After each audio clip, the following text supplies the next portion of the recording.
বীরভূম জেলা প্রাথমিক বিদ্যালয়ের উদ্যোগে এবং জেলার সমস্ত প্রাথমিক বিদ্যালয়ের সহযোগিতায় গতবারের মতো এবারও যথাযোগ্য মর্যাদায় পালিত হচ্ছে রিডিং ফেস্টিভ্যাল 2023।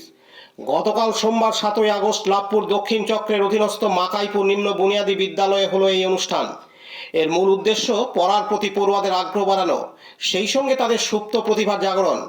অভিভাবক, অভিভাবিকা ও শিক্ষকদের সহযোগিতায় এদিন পড়ুয়ারা পরিবেশন করে আবৃত্তি, গান, নাচ, গল্পপাঠ, ইংরেজি কবিতা পাঠ, ছড়া গান, ব্রতচার ইত্যাদি।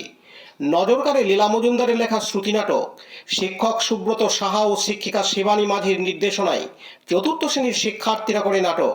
এদিন বিদ্যালয়ের প্রধান শিক্ষক সমীর কুমার দাস বৈরাগ্য জানান, নিম্ন বুনিয়াদী বিদ্যালয়ে লাভপুর দক্ষিণ চক্রে গতবারের ন্যায় এবারেও আমরা রিডিং ফেস্টিভ্যালের অনুষ্ঠান শুরু করতে চলেছি। অনুষ্ঠান শুরুর প্রথমেই আমি যারা আমাদেরকে এই অনুষ্ঠানের জন্য সহযোগিতা করেছে তাদের প্রতি কৃতজ্ঞতা প্রকাশ করি।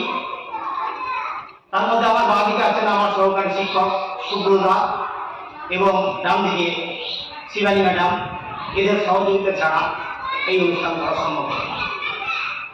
আমাদের এই রিডিং ফেস্টিভ্যালের মূল উদ্দেশ্য কি সেটা আগে জানা দরকার, যাতে সমস্ত ছাত্রছাত্রীরা উৎসাহ পায়, মূলত তারা তাদের দক্ষতাটা ভালো করে দেখাতে পারে, আগ্রহ বাড়ে এই বিষয়টি। এবং শুধু পড়াশুনো নয়, রিডিং ফেস্টিভ্যালে তার সাথে তাদের যা এক্সট্রা কারিকুলার অ্যাক্টিভিটিস আছে সেটাও যাতে প্রকাশিত হয়, সেইটাকে তুলে ধরার জন্যই মূলত আজকের এই রিডিং ফেস্টিভ্যালের অনুষ্ঠান।